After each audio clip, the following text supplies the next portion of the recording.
in Charlotte. The Bills roll 40-9. Eric, by now, to say the least, you know how all of this works, how fans react to games, and you're in the middle of it. Maybe you've even heard some of reaction post-game or what have you.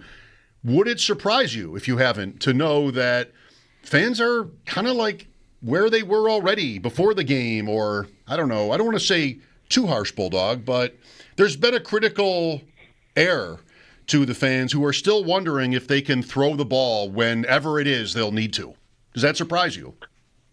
No, that doesn't surprise me. And, Josh Allen, he wasn't happy with the pass game after the game himself, talked about how he felt like he played an awful first half. They got a little bit going in the third quarter. And then obviously they didn't need the pass game at all in the fourth quarter. Or maybe we have this big second half explosion in the pass game, but of course wasn't needed. But yes, that's still a concern. And I think everybody sees this game looming against the Chiefs and just assumes we're likely going to need a strong pass game to get a win at Orchard Park. But I see those concerns, but I'll say, and I know we'll get to this, the fact that the defense made a bunch of tweaks, played really well yesterday, that should alleviate some of the fans' concerns, maybe not to a full extent because it's the Carolina Panthers, but they were 4-3, and they've had some decent offensive outputs, especially in the ground game this year. Now they come in with Andy Dalton, a backup quarterback, and, he looked like an aging backup quarterback out there. But I was more encouraged by the defensive performance than maybe disappointed by the pass offense, if that makes sense. Yeah, we will get to the defense because I spent a good amount of postgame that wasn't talking about their flaws in their passing game, complimenting the impact Hoecht and even Hairston and Hancock. The game played out in exactly a way that I'd hoped during the week, that they would get some young guys some action and maybe get their feet under them. So we'll make sure we have time for that. On the idea of making an addition to the roster, a trade for a receiver, or any position for that matter, but receiver is certainly front and center, I think, on this show and within the fan base, Eric.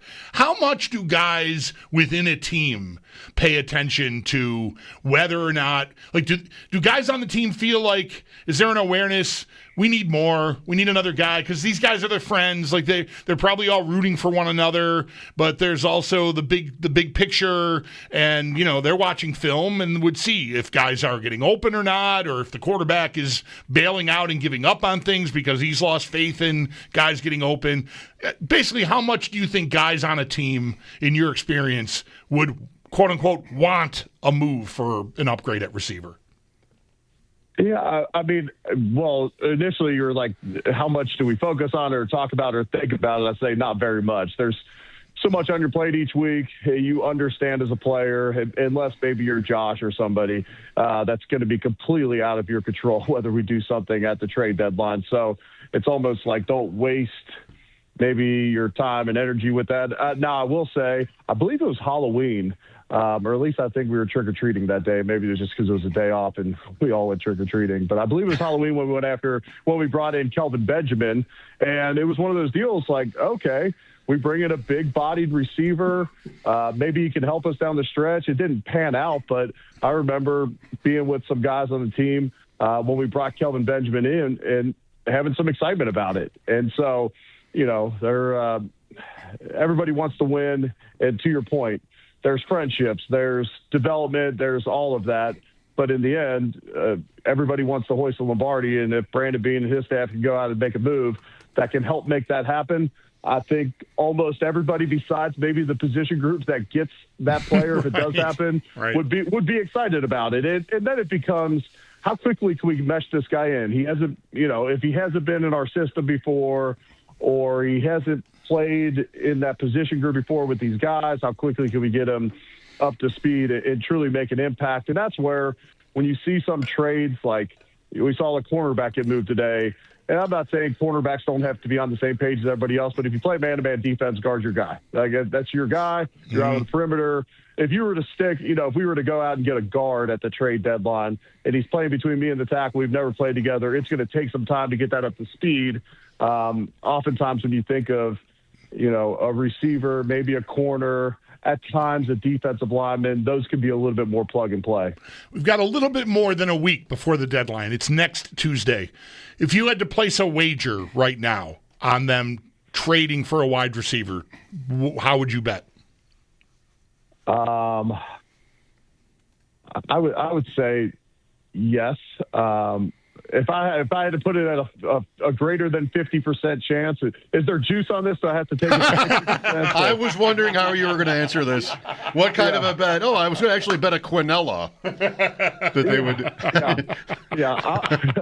I'll say it's above 51%, and the reason I say that is just Brandon Beane stays active throughout the entire year of looking for ways to upgrade the roster. And if you look at it right now, we saw when Palmer went out and Kincaid were out against the Falcons and how that really derailed our passing game.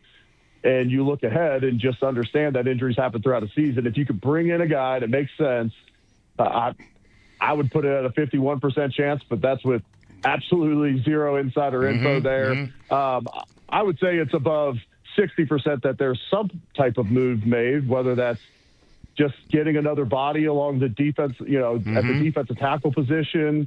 I would say wide receiver and defensive tackle would be the two most likely. Somehow, while answering all that, Eric is so good that he's got his offshore app open and he's parlaying this plus Louisville basketball to win the ACC. Should have given him in some sort of, I don't know, an exacta box win, place, or show something, because I know you go to the Derby. So it's Breeders' Cup is this weekend. This is one of the biggest horse racing weekends there is. Plus 100, he does it. Minus 125, it sounds like. Maybe not on this idea. All right. Eric, how did it come so easy for the Bills running the ball yesterday? I think if Cook stays in, he could have maybe broken the NFL record, but the game was out of hand, and he's still at 216. Yeah, I think the game planning was excellent. The strength of that front seven for the Panthers is on their interior. They got a huge nose guard. Derek Brown, one of the best defensive tackle DN hybrids in the league. So you get those guys on the perimeter going. You try and force them to move laterally out to the perimeter, wear them out, allow James Cook to hit the cutback lanes. And I thought the game plan was great. Of his 19 rushes, 10 were toss plays. And they weren't the normal tosses that we see from this Bills team generally. Generally, it's a toss crack where either a receiver, a tight end would be blocking down, and then you have a tackle, a guard, somebody going outside of them and with a lead blocker or two on the outside. That's generally how we see the toss plays happen in this Joe Brady, Aaron Kromer run scheme. Yesterday was kind of just old school wide zone with a pitch, at times with a fullback as well, which we rarely see that in that scheme from the Bills, if ever. And so they came out of the bye week with some extra time to prepare and said, hey, here's how we're going to attack the Panthers. And they couldn't stop it. And I compliment the scheme. Ultimately, you got to execute. So give the offensive line, tight ends, receivers credit. Receivers, while they might not get you the 5 and 6 yard runs, you don't break a 64-yarder unless you got wide receivers out there blocking. And so give them credit as well there. And then James Cook, what he's developed into, we've talked about it a bunch this year, but the way he's developed into one of the just best pure runners of the football in this league after us not seeing it in college, really not seeing it as rookie year, decent second year, and then the vision, the pace, the contact balance, the breakaway ability. He's the total package right now running the football. Eric, Sean McDermott did confirm that Ed Oliver has a torn bicep muscle, and his way of putting it was out indefinitely.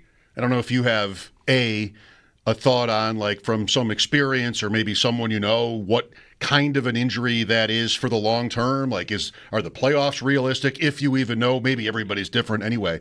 And then, of course, B, which probably should have been A, is how big a loss? I'm not sure on the time frame. I read a tweet during the game yesterday from, I believe it was Dr. Chow, who speculated that it looked like a torn bicep and that he would likely have a chance to return for the playoffs depending on how quickly it healed.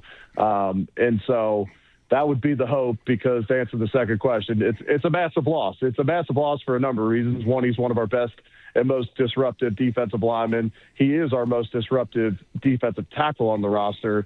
and then the amount of injuries we've had at the defensive tackle position, and the fact that heading into last game, 60% of our snaps in game were taken by guys either elevated off the practice squad or rookies drafted in the third round or later. That's tough. And so now we get even more thin at the position, and then you just hope that Daquan Jones can get back healthy. Maybe TJ Sanders can come off of IR at some point before long.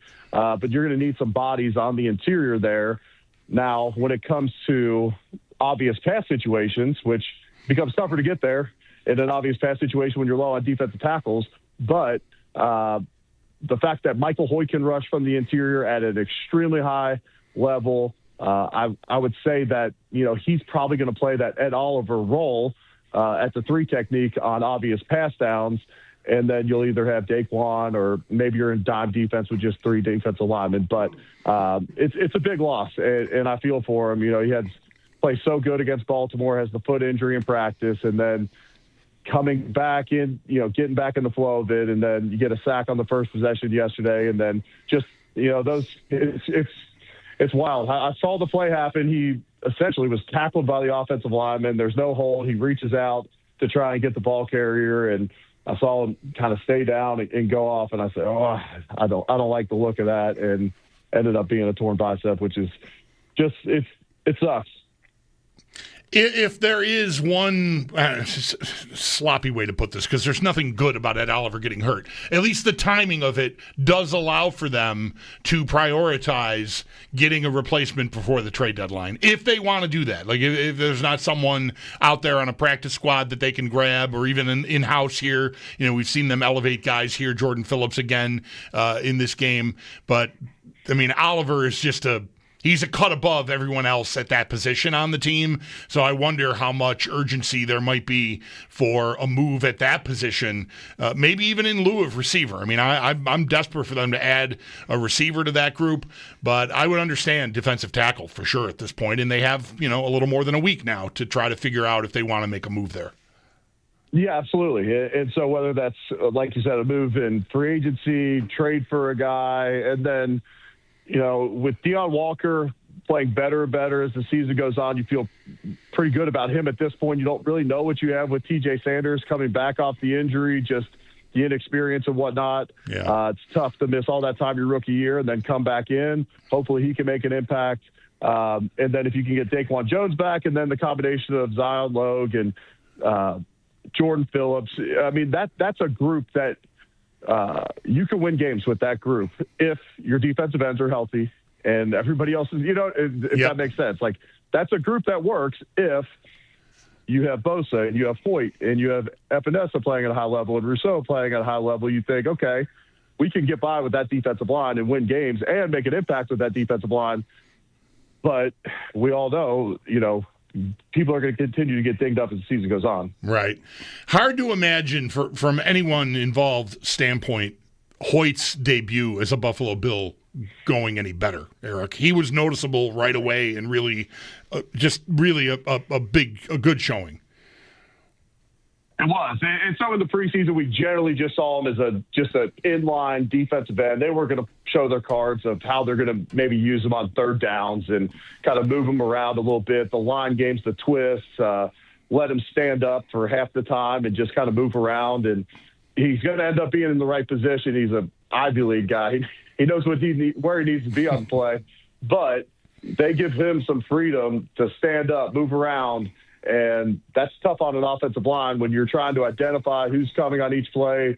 Okay, is Hoyt going to line up as a 3 technique? Is he over the center, or is he going to end up on the edge? And that's a fun chess piece for Sean McDermott and Bobby Babich to play with. And then you add in the fact that he plays with an amount of tenacity and aggression and effort that puts a lot of strain on an offensive line throughout a game. Like, he's the type of guy, you're not getting a play off with him. And I'm not putting him on a pedestal like a Aiden Hutchinson or whatever, but that's the type of effort. Like, when I watched Detroit's Monday night game last week, and I thought, man, Aiden Hutchinson just never stops, and you've got to devote a lot of bodies to him. I'm not saying he's the type, he's not the number 2 overall draft pick athleticism-wise, but he's a good player, and he popped off the film when we were watching the Rams last year, mainly because he's big and he's dropping in coverage at times and he's lining up all over, but he's active, and that's a welcomed addition. And a guy like that can elevate a group with his effort, and also the fact that he's another guy that can, what appears to be able to consistently get to the passer, which we always say, it generally takes two guys to win on the defensive line for there to be a sack with a four-man rush. Well, we saw that yesterday, whether it was him winning and then somebody else getting the sack, or him getting he had a sack and a half yesterday because other guys are winning and he's around the quarterback as well. So I'm fired up about him and his, like you said, his debut was awesome. Now, we had an excellent game script yesterday, and that might, not that everybody's going to be the Carolina Panthers on a week-to-week basis, but this Bills team, it appears, is built to play with the lead, and especially with the injuries at defensive tackle now and at linebacker. If they can tee off on you with that group of defensive ends right now, that's where we're going to feast. Must be nice. Michael Hoecht went to Brown. Must be nice to just have everybody know you as smart because you went to an Ivy League school, just sight unseen. You don't even have to say a word. Don't tell Ross that I said this, by the way, tomorrow. Princeton's Ross Tucker. But does he have to be Fitzpatrick? So I actually know this. Well, here, let me give you a little tidbit because I got recruited to play Ivy League football. They can take, I believe, okay, so this was 2003, 2004 is when I was coming out of high school. At the time, if you didn't fully qualify academically for the Ivy League school, I believe their football team could take 3 or 4 guys a year. Now, you still had to have pretty strong academic resume, but if you didn't get a 34 on your ACT, they could take 3 or 4 of those a year. So maybe Hoyt's one of those guys, and maybe I'm giving him too much credit, but it doesn't appear so. And I'm not trying to pick on him. Eric, on a much different note, Nick Mangold, I'm guessing, I'm thinking you were probably close to him at certain points along the way, dead at the age of 41. That news came down yesterday morning. I mean, that has to be pretty jarring if you knew him. And he played the same position twice a year, Bills and Jets. Really sad. It is. Yeah, that one shook me. I found out about it, I believe, right before I started on the roundtable yesterday before the game. It hurt. I mean, I was just texting with guys last week. They put out the statement that he has a rare blood type and he's looking for a kidney. And if you can go see if you could give one, but we didn't necessarily understand the severity and how close he was to the end. And maybe nobody knew, but I'll give you this. So Nick Mangold grew up in Ohio, Dayton area, maybe 40 minutes north of where I grew up. He goes to Ohio State. He ends up becoming a first-round draft pick at center. I didn't grow up as a center. I ended up switching to there in college. And Nick goes in the first round, and I put him on a pedestal. I'll say that. I idolized him, and I wanted nothing more than to be a first-round draft pick like Nick, get to meet him my rookie year. Couldn't have been nicer. We would spend time at the NFLPA meetings each year. He would come in for Kentucky Derby. We've had a lot of fun times. We would, even when we play the Jets, we generally grab a bite to eat the night before the game. It's not like the O-line are going to be going against each other the next day anyway. So, you can kind of hang out as two offensive lines, understanding that you're not going to battle the next day. So we would generally, in Buffalo, we generally eat at the Chop House the night before games, and just loved him. And when Fitzpatrick went to the Jets, I connected them. They became really close. It's a tough loss, and he's got a wife, he's got kids. It's tough. So yeah, one of our last conversations was just get a kick out of this, how far we can get away from football conversations when you whatever. But we were talking about Taylor Swift over the summer and how he was taking his daughters over to London because it was cheaper than seeing Taylor Swift in the United States, and how dumb I was to pay all this money to take my daughter to Indianapolis to see Taylor Swift, and just cracking jokes on each other. And I'm like, you do realize after you have this whole London experience, you're probably coming way more out of pocket than I am, but it's okay. Yeah. That's awesome. Two big NFL offensive linemen, former centers, take girl dads going to see Taylor Swift is right. It paints a picture. It's really something. Yeah. Thank you, Eric. Trick or treating. Are we still of the age? Is that on the calendar this week? Yeah, we'll be trick or treating Friday. I don't think I'll be in costume this year, but yeah, I think my daughter's going to be like a bear of some sort. I don't know if it's like a cartoon thing or something. So that my son was kind of stuck on what he wanted to be, and I think he might be a hunter, like a bear hunter now. But right. But I don't know if you remember this last year. It was this big debate in our household because my son wanted to be Justin Jefferson, and I'm like, we could be Justin Jefferson because he's NFC and all that, but like don't. I mean, Lamar Jackson's maybe the most popular NFL player in the city of Louisville. And I'm like, don't try to be Lamar. Like AFC, that's Daddy works for the Bills, and when the Ravens do good, that's not good for us. So, but him as Justin Jefferson last year was pretty fun.